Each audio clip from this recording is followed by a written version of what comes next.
নমস্কার বন্ধুরা, খাবারের ইতিকথা চ্যানেলে সকল বন্ধুকে স্বাগত জানিয়ে আবার চলে এসেছি আপনাদের কাছে একটা নতুন রেসিপি নিয়ে।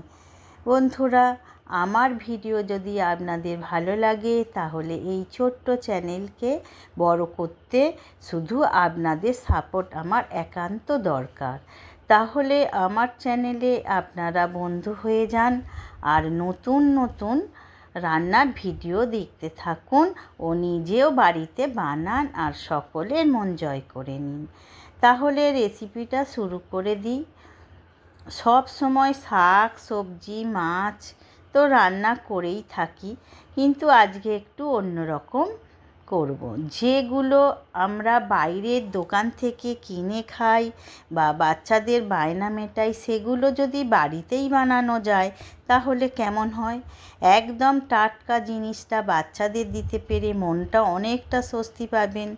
তাই স্কিপ না করে ভিডিওটা সবটা দেখুন। একদম সহজ পদ্ধতিতে চিকেন প্যাটিস কিভাবে বানাবো। প্রথমে ময়দায় একটু লবণ ও রিফাইন অয়েল দিয়ে ময়ান দেব আর অল্প অল্প জল দিয়ে মেখে নেব। ঠিক পরোটা যেমন হয় এইভাবে লেচি কেটে নেব। এবার প্যাটিসের জন্য চিকেনটা রেডি করতে হবে। খুব বেশি চিকেনের দরকার হয় না। 300 গ্রাম চিকেন কিমায় 8 থেকে 10টা প্যাটিস হয়েই যাবে।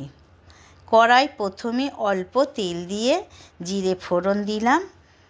পেঁয়াজ অল্প ভেজে নিয়ে এক এক করে আদা রসুন পেস্ট, টমেটো পেস্ট, কাঁচা লঙ্কা কুচি, অল্প করে লঙ্কা গুঁড়ো, হলুদ গুঁড়ো, স্বাদ অনুযায়ী লবণ দিয়ে মশলাটা একটু কষিয়ে নিয়ে কিমাটা দিয়ে আর একটু কষিয়ে নিয়ে ঢাকা দিয়ে একটু কম আঁচে রান্না করে নিতে হবে। নামানোর সময় একটু ধনে পাতা ও গরম মশলা দিয়ে নামিয়ে নিতে হবে। এই গোটা প্রসেসটা প্রায় 15 মিনিটেই হয়ে যাবে।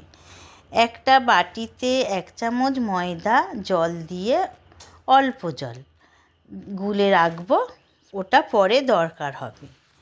এরপর লেচিগুলো সব পাতলা পাতলা করে রুটি বেলে নেব।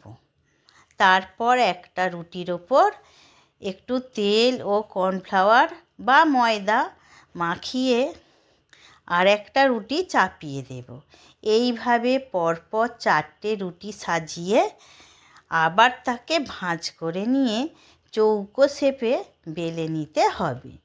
তবে চিকেন প্যাটিসের ক্ষেত্রে রুটি অনেক রকম পদ্ধতিতেই বেলা হয়, আজকে আমি এই রকম পদ্ধতিটা দেখালাম।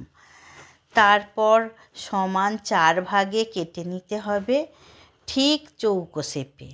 তারপর চিকেনের পুরটা দিয়ে ময়দার গোলাটা চারপাশে আঙুল দিয়ে একটু লাগিয়ে দিয়ে এক কোণ থেকে অন্য কোণের সাথে মুড়ে দিতে হবে ভালো করে, যেন না পুরটা বাইরে বেরিয়ে আসে, তাহলে ভাজার সময় খুব অসুবিধে হবে।